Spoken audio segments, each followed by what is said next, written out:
ጌታ ለዘለዓለም ይባረክ። ይሄንን ወንጌል ያበራልን ልዑል እግዚአብሔር ስሙ ለዘለዓለም ይባረክ። ሰሞኑን እንግዲህ ጾም ነው፣ የክርስቲያንም የሙስሊም ወይም ደግሞ የኦርቶዶክስም የሙስሊም ጾም ነው እና ብዙ ነገር ይላሉ። ግን በነገራችን መካከል ይህንን ያወራውላችሁ መጀመሪያ አንድ ነገር ላውራችሁ። እናንተ ጌታን የምታመልኩ ወይም ቅዱሳን ወይም ጴንጤዎች ይሄንን ወንጌል ስለያዛችሁ በዚህ ወንጌል ስለተሞላችሁ እንኳን ደስ ያላችሁ። ምን ልላችሁ ፈልጌ መሰላችሁ? የእግዚአብሔር ቃል በሙላት ይኖርባችሁ። የተራራውን ጸሎት ጸልዮ ከመጣ በኋላ ጌታችን ኢየሱስ ክርስቶስ መጀመሪያ የቀረበለት ፈተና ነበረ። ዲያብሎስም ፈተነው ይልና የእግዚአብሔር ልጅ ከሆንክ ይሄንን ድንጋይ ዳቦ አድርጋ ነው። ምክንያቱም እርቦት ነበረና ማለት ነው። ሪል በሆነ ነገር ነው የገባበት መጥቶ ማለት ነው። ሪል በሆነው ነገር ሲገባበት ሰው በእንጀራ ብቻ አይኖርም በእግዚአብሔር ቃል ነው የሚኖረው ተብሎ ተጽፏል።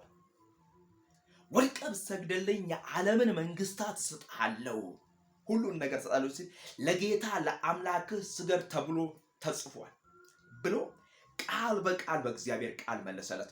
ባይብል ስተዲ ያደርጋችሁ በእግዚአብሔር ቃል ተሞሉ። የእግዚአብሔርን ቃል እያነበባችሁ በሰማይ አምላክ በእግዚአብሔር ቃል ተሞሉ። የእግዚአብሔር ቃል በሙላት ይኖርባችሁ። የሰማይን አምላክ እግዚአብሔርን አምልኩ።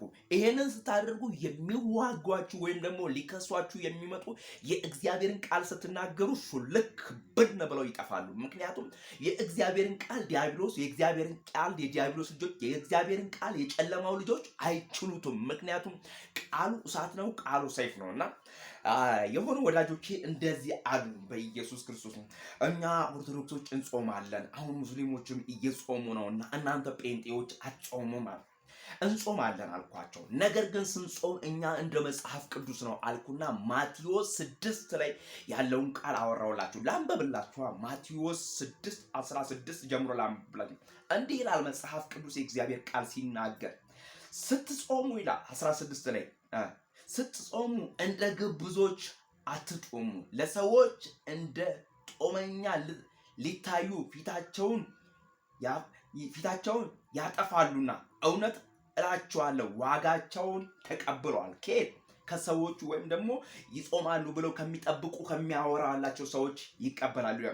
ቁጥር 17 እና 18 የተያያዘ ነው። አንተ ግን ስትጾም በስውር ላለው አባትህ እንጂ እንደ ጦመኛ ለሰዎች ትታይ ራስን ለሰዎች እንደ ታይታ ራስን ተቀባ፣ ፊትህን ታጠብ፣ በስውር የሚያይ አባትህ በግልጥ ይከፍልሃልና።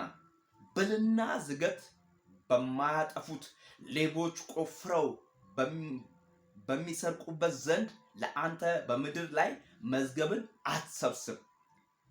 ጌታ ለዘለዓለም ይባረክ። ለአንተ በምድር ላይ መዝገብን አትሰብስብ። ብልና ዝገት ሌቦች ቆፍረው በሚወጡት ለአንተ በምድር ላይ አትሰብስብ። ስለዚህ ስትጾም እኔ ጾመኛ ነኝ፣ እኔ እንደዚህ ነኝ አትበል። ወደኛ ጋር ስንመጣ ደግሞ ልናገር የምፈልገው ነገር ቁጥር 19 ላይ እንደዚህ ይላል፣ ብልና ዝገት በሚያጠፋበት ሌቦቹም ቆፍረው በሚሰርቁበት ዘንድ ለአንተ በምድር ላይ መዝገብ አትሰብስብ። ነገር ግን ብልና ዝገት በማያጠፋበት ሌቦቹም ቆፍረው በማይሰርቁበት ዘንድ ለእናንተ በሰማይ መዝገብ ሰብስቡ ይላል አባታችሁ። መዝገብ ባለበት ልብህ በዚያ ይሆናል። ስለዚህ ስትጾሙ እንደ ግብዞች እንደ ፈሪሳውያን ቡላ ሆናችሁ ወይም ደግሞ ሸብረቅ ብላችሁ ማቴዎስ 6 ላይ ይሄን ቃል ይናገራል። ስለዚህ እኔ ወንድማችሁ መስፍን አሁን ላይ ለምትጾሙት ወይም ደግሞ እንጾማለን ብላችሁ በሚዲያ ለምትለፍፉት ለምታወሩት፣ እኛንም ደግሞ ሰላም ለምትነሱ ወንድሞቻችን እህቶቻችን የፍቅር ቃል ነው ማወራችሁ። ስትጾሙ እንደ ግብዞች አትጾሙ። ስትጾሙ እንደ ፈሪሳውያን አትጾሙ። ስትጾሙ በምድር ላይ እንዲቀርላችሁ አትጾሙ። ስትጾሙ ብልና ዝገት በሚበላበት ቦታ እንዲቀርላችሁ አትጾሙ። ስትጾሙ የሰማይ አምላክ እግዚአብሔር እንደሚሰማችሁ ጾሙ። እኛ ስንጾም ጾም አለ፣ የጾም ጸሎት አለ፣ ምሽግ የሚባል ነገር አለ። እንገባለን፣ ግን ከጌታ ጋር ነው ምናምን። እኛ እኮ በነገራችን ላይ እንደውም እኮ እያወራን ስራ እየሰራን ሁሉ እኮ እንጸልያለን፣ እንጾማለን። ግን ምናወራው ኮሚኒኬት ወይም ደግሞ ኮኔክት የምናደርገው ከሰማይ አምላክ ከልዑል እግዚአብሔር ጋር ነው። ምክንያቱም እርሱ ይሰማናል፣ እርሱም ይመልስልናል። ለዚያ እኮ ነው ሞገሳም የምንሆነው። እግዚአብሔር ባይኖረን ኖሮ እኮ ቡላ ነበርን። እግዚአብሔር ባይኖረን ኖሮ እኮ ምንም አልነበርን። ለዛ እኮ ነው በኢየሱስ የሚጸልይ ሰው ነው በነገራችን ላይ እድሜ የሚረዝመው በኢየሱስ ክርስቶስ። ጌታ ለዘላለም ይባረክ። ኢየሱስ ጌታ ነው።